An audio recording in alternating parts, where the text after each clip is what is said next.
teammates. So knowing his work ethic and the things that he brings to the program, man, I feel like he's gonna benefit us.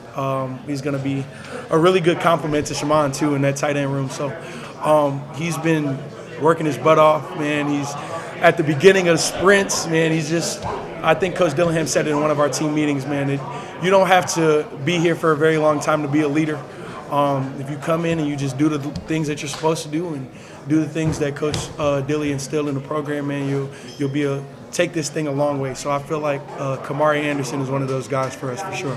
Do you feel like you guys still have the same edge that you had last offseason? Or how do you gauge that? Man, I feel like, the intensity that we still have in the workouts, man. Coach Joe, he's not going to let us take a step back at all, man. So just seeing how, even in the mornings, you might have one or two guys that show up and you could tell, man, like, he's probably not feeling it too much today, but that's our job, as a teammate to go, figure out how we got to do what we have to do to, get you going today, man. And everybody just leans on each other like that. And I feel like that's one thing that a lot of people don't really see, but that's very special about our program is that we lean on one another, a lot really through everything. And, if you can't do it, if you're struggling today, man, somebody's going to pick you up. So I think who's that really helps. good at that, like keeping the vibe right? Man, Jacob Kangaika, for sure. Yeah. For sure.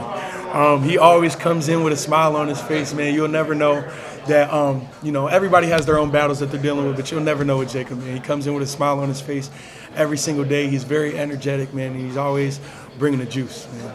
How can the D-line take the next step this year? Like, what are the areas that you feel like you left something out there last season as a group? I feel like we left a lot of sacks on the board, man. I feel like we created a lot of pressure, but when it comes to actually completing the job and getting the quarterback on the ground, I felt like we left a lot of plays on the field last year. So as a pass rush unit up front, we call ourselves the Rushmen. So I feel like taking that initiative this spring and focusing on honing in on that is going to be very beneficial for us. The Rushmen? Yes, the Rushmen. When did that start? Really when Coach Dyron got here, man. So he instilled that in us, man. And, he's a pass rush guru himself. So learning as much as we can from him, though. So is it just like improving at a bunch of little things? Like, yeah, man. The entire game of football and up front, really in the trenches, is all just perfecting your craft on the little things. If I got to hold a block here and just stay in my gap so other people can feel and do their job, man, it's a, what's the word?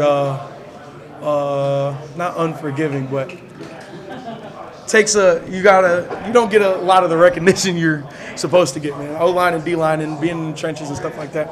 It's a hard job, but really going in these next 6 weeks and just focusing on, our craft, man.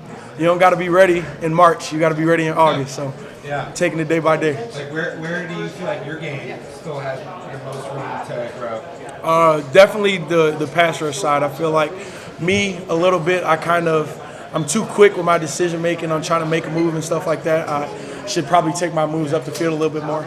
I feel like I do a really good job at stopping the run. So I feel like going into spring, that's probably what I'm going to focus on a lot, my pass rush game. You were one of the first people to say, hey, I'm coming back. Yes. And then a bunch of people then followed.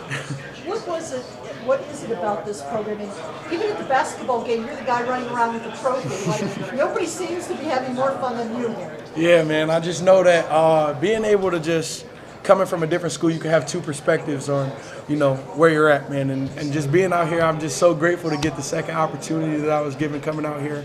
And just like Coach Dillingham says, man, have more fun working harder than everybody else in the country. And it's really more than just a motto out here. I feel like we come in the building every day, and we really do that. So just doing my part to bring a smile and bring energy to my teammates is just all I can really ask for. You were the rare guy who seemed equivalently good outside or inside. Do you have a preference, and where do you think that you're going to spend that time this year?